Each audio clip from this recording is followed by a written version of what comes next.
Tamam. Kadrotini ko'rsatuvlarimiz yana pushayman tanishtirib tahoratxonachilarni ko'rsatmoqchi. Endi bu suv behisob ishlatilsa, barakasi qanchalikki tahoratxonada suv behisob. Mana bu yer osti shaharchasi.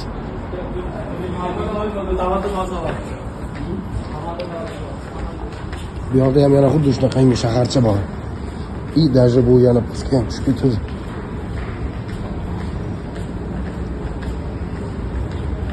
Pastda ham yana shaharcha bor.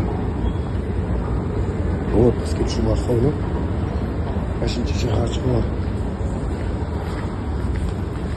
Oddiy qisqa va lo'nda qilib tushuntirishga harakat qilaman. Xullas tahorat qilib oldim.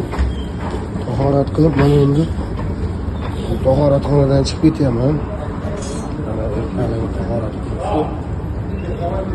Tepki qismida ayollarniki bor edi.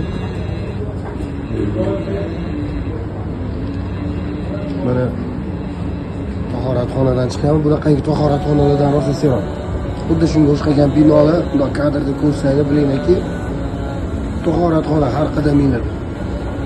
Allohning qudrati bilan mana shunday cho'l zonada suvni behisob ishlatishadi. Bizda tahoratxonaga kirsanglar, suvni bekitib, suvni isrof qilma deyishadi. Bu yerda suvni bekitib yursa, bular qanaqadir qoplanmaganlar. Mana shunaqangi binolar o'xshagan binolar. Mana shular hammasi tahoratxonalar. Ag'darlashuncha. Mana bu yo'qramizdagi to'g'ridagi payg'ambarimiz Muhammad sallallohu alayhi vasallam ravzalari. Uylari, o'sha yerda bo'lgan qabrlari ham ashkida. Va bu odamlar ravzaga kirish uchun o'chirt poylab kutib turishdi. Kechasi kirib chiqdimmi? Kechqurun biz o'chirtimiz ekan. Bu ham o'chirt qolmadi. Endi kelganinglarda bu haligi qo'llanma sifatida ozgina tushuncha berib o'taman. Mana bu xalq mashina yashaydi, mana bu o'tirganlar. Ba'zi birlari shay kim olib, ertalab kechqurun ketmasdan yashashadi. Aytganday yana bir narsa. Qishamrog'ida olsanglar, yechib sumka beradi.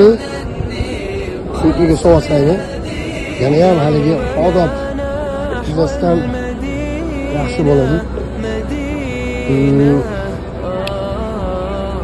Remont payti cho'lik ishlab ketayotgan hisobiga yo'lni bekitib qo'yishdi. Aslida bu yerdan ham to'g'ri yursa bo'lardi.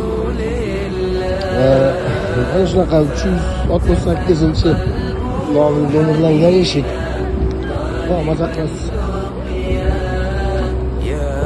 To'g'risi. Mana bu kafel tosh ustida qo'ygan har bir qadamingizni tagidagi oyog'ingizni jimirlagani sizni qora beradi. Mana bu ham ichkaridagi tahoratxonadan bittasi. Yengil bo'lsa, tahorat yengillashib beradi. Tepada shuna suv o'zida qilib olasizlar. Hatto haligi bir mustahab qilish kerak bo'lsa, pastga tushasizlar. Mana shu burgan yerimdagi shaharcha hozir ko'rsatganim. Shaharcha ham 3 etash shaharcha. 3 etash pastga tushib ketadi. Men endi tushib o'tirmadim. 11:30da payg'ambarimizni ravzalari yarmida namoz o'qish uchun joy qilib qo'yilgan. Namoz o'qigan ochiladi. O'shanda kirib olgan odam o'sha payg'ambarimizni haqiqiy oldingi eski masjidlaridan o'qiydi. Ana shu davrdagi mana shu to'rtburchak shunoq. Mana shu haqiqiy payg'ambarimiz sollallohu alayhi vasallam oldingi masjidlari bo'lgan. Bunaqadagi orqadagilar yangi qurib qo'shilgan.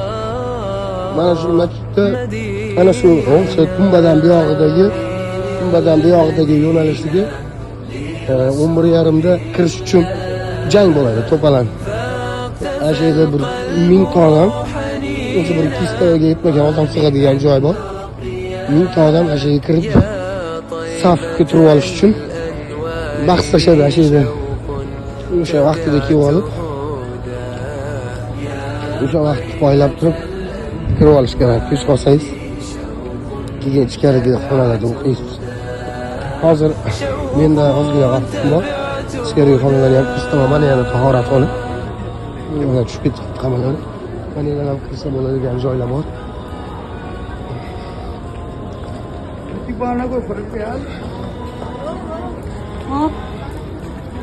Mana odamlar kelib olib, shu yerdan yot olib ketmasdan şeyde yashashadi odamlar. Ertalab u kechqurun o'tkasangiz, ashuna qilib o'tirib ekan. Shu yerda. Mana zontlarni yoyib qo'yishdi, ertalab yig'ishtirilgandi, ochildi. Mana ravzalari, mana yana hojatxona, tahoratxona. Mana bu yoqdagi mana ular keyingi katta qo'shilgan masjidlar, u keng ketgan oxirgacha. Uni poyoni где-то 500 metr uzunligida. Hozir kirib ko'rsatib qo'yaman. Ichkariga qaloq qilib kirish kerakligini. Mana bu yerdan kirib payg'ambarimizga salom berib o'tiladi. Bunda aylanib o'tib kirib, qirg'oq bilan kirib turib, mana shu yerda salom eshigi bor. Shu salom eshigidan kirib borib, o'sha ko'k gumbazning tagida payg'ambarimiz sallallohu alayhi vasallam qabrlari bor. Ana shu qabrlariga odamlar salom berishadi. Ana shunaqa. Mana endi hozir mana oy payg'ambarimiz sallallohu alayhi vasallam tug'ilgan oylari, yillari Mavlud oyi hisoblangani uchun bedaja unchalik darajada bu narsani chuqur olishmasa ham, lekin qadrlashar ekan. O'shaning uchun ko'pchilik nima qiladi? Harakat qiladi. Mavlud oyida shunga kelishga. Mana eshik ochiq. Masjidga odamlar kiryapti, mana ko'ryapti, kirib ketibdi qani. Men ham endi naryoqqa ichkarini ko'rsataman dedim. Vaziyatdan foydalanib kirib olmasam, keyin uzun bo'lmaysiz. Shuncha odam kelyapti. Ishin namoziga. O'sha o'ndan joylarni bron qilish boshlagan. Yaxshi, mana shu payg'ambarimiz sallallohu alayhi vasallam ravzalarini nimasi Al-Siddiq idish eshigi. Mana Al-Siddiq. Mana haqiqiy payg'ambarimizni ravzalariga mana ravzalari bu yoqda mana shu yerda joy uchun vaqtida kelganman. Joyga keldim.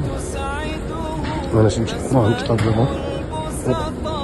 Mutolaa qilish mumkin. Men endi shu yerdan joy olaman.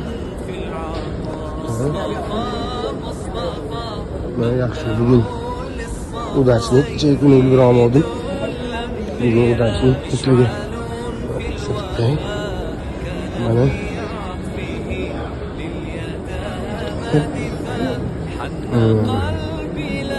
mana shu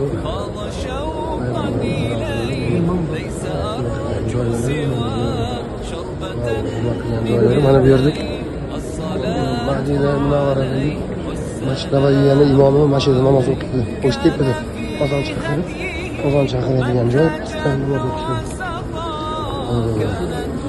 Avaylarga sog'lik, xotirjamlik tilayman. Mana shunaqa kesanglamasa qilsizlar. Uni haligi gashtini surishi o'zingiz bilasizlar kelganingizda. Endi men sizlar bilan bir necha soatga xayrlashaman. Yana kechroq bir kadrlar bo'lsa, sizlarga taqdim qilaman. Salomat mana bu odamlar salom bergan o'tibdi. Bu yo'qida, to'g'rida. Mana ana shu payg'ambarimiz sallallohu alayhi vasallam qabrlari o'sha eshik. Salomat.